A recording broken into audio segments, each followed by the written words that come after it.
Hey everyone, welcome back to my channel, and as you can tell by the title, today's video is going to be on how to win multiple offers in Ontario in 2021. It's definitely a crazy time for real estate right now. Off the top of my head, I know a property in Toronto ended up hitting a record number of 60 multiple offers. I know there's been properties in the States that have had over 100 multiple offers on them, and it's very likely that we're going to see that here as well in Ontario come the springtime. Due to province-wide low inventory, the Ontario real estate market has been more competitive than it ever has been in history, and you want to make sure that you are well equipped to deal with it. And make sure to check out to the end of this video for a small unconventional tip on winning multiples. And other than that, let's strap in and get into it because it's going to be a good one. The first obvious and cliche tip that I have to mention is offer your best on price. The days where listing agents would call the buying agent back to let him know how far they are away from the competition, see if you can go up a little higher on price, or maybe negotiate your conditions, are basically non-existent right now. You submit the offer and that's it. You either get the deal or you don't. Sometimes you don't even hear back, and whether you like it or not, that's currently the competitive reality of the current real estate market. So make sure that your price is the absolute best price that you can give. If you can offer more, then offer more. If you have an idea of how to get more funds and offer more, do that as well. It's crazy right now, but we're seeing the real estate market outpace buyers on a monthly or even a weekly basis, meaning that if you purchase now, there's almost a guaranteed chance that your property will be worth more in the springtime, in some areas quite significantly more, but also means that if you don't purchase now, come springtime, or if you wait too long, it's going to be even harder and more competitive to get into a property. So you need to put everything on the table. Break the piggy bank, ask your parents for a loan, anything and everything to offer the best price that you possibly can. I was originally going to make a joke at the beginning of this video saying how to win any multiple offer scenario, and the answer to that would be offer more. But it's not too far from the truth, because if you put yourself in the seller's perspective, price is basically the only thing that matters right now, since there's such a great opportunity to get more of it, right? It's more important than closing date. It's more important than deposit. It's more important than how much the seller is gonna net or how fast they're gonna get it. And it's even more important than conditions in some cases. So if you really wanna buy a property this year, and you should, because renting is only beneficial for so long, and this year might be the only year that many buyers have the chance to do so for a long, long time, don't hold back. Don't overextend yourself, but at the same time, do not hold back. That couple $1,000s might be the difference of whether you get the property or not, and whether in 6 months you're still renting, or in 6 months you live in a property that has appreciated in value. Tip number 2 is remove your conditions. With so many buyers and competition out there, we are seeing more and more firm offers, meaning there's no home inspection clause and there is no financing clause. If the seller accepts that offer, it is up to you, the buyer, to figure out how to get it closed. Now be cautious with this. If the property is 75 years old, then maybe just cut down your home contingency period to 3 business days instead of 5, and maybe cut out financing if you are up against some serious competition. But we've seen it before where between 2 offers, 1 conditional and 1 firm, the value of no conditions comes to around $5,000 to $15,000.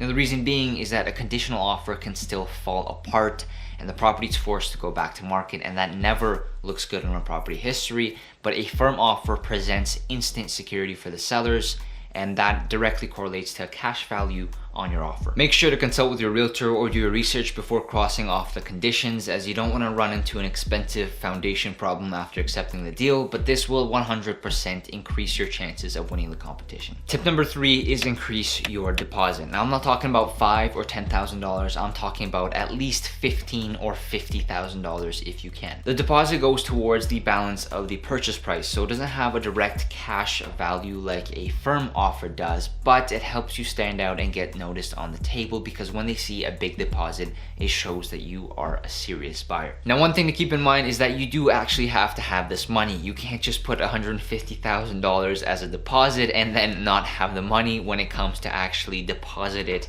into the brokerage's trust account. So just keep that in mind. Tip number 4 is write a cover letter or a letter about yourself. Like I mentioned before, price is really the most important factor, so there's a really slim chance that this would work, but sellers are always curious to know a little more about who's going to be moving into their new home.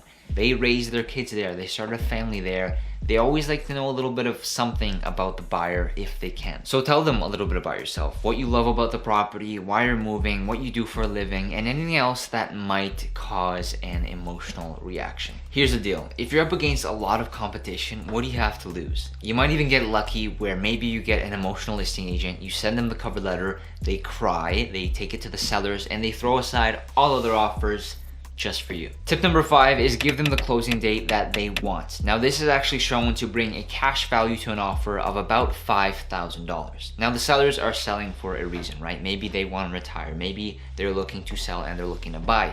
If you're working with a good agent, you already have a lawyer that can give you a time frame of either how early or how late they can close. Usually they can close however late you want, but early is where it really matters.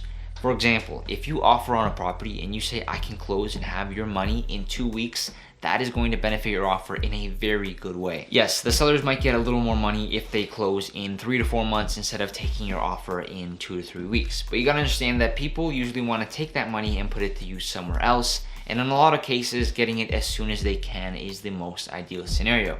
And if you want to take that a step further, maybe put in a clause in there that says that you can amend the closing date as see fit to relieve stress from the seller, because maybe they are selling and buying. Then you can give them a closing date of as long as they want, relieving stress and helping you win the competition by solving that, extremely scary thought of, if we have to take this offer that closed in 2 months and we don't find a property that we like, where are we gonna live? And finally, tip number 6, which is a kind of an unconventional one, but it is to lower your searching price or find a compromise. Now what I mean by that is if you're pre-approved to buy a property for $500,000 and you're searching in the $500,000 range and everything's going into multiples, there's a really good chance that you're gonna have to overextend yourself to get that property if you even manage to secure a deal. Now, like I said, price is likely going to be one of the most important factors to sellers. So lowering your search range to 470, for example, gives you room to play around and compete with those other buyers that are going into much higher price points. Again, this might be the only year for a long time that many buyers can actually buy. And no matter what way you look at it, it's better to compromise and own a property than continue renting and paying for something that's not completely working in your favor. And that's all. If you're gonna implement 5 or all 6, then that's the best you can do. And it's just about waiting and continuing to search for those properties. It's really important as well to stay patient and not get frustrated. There's a lot of people in the same shoes that you are if you feel like you're continually missing out on every single property that you like and that one that comes along.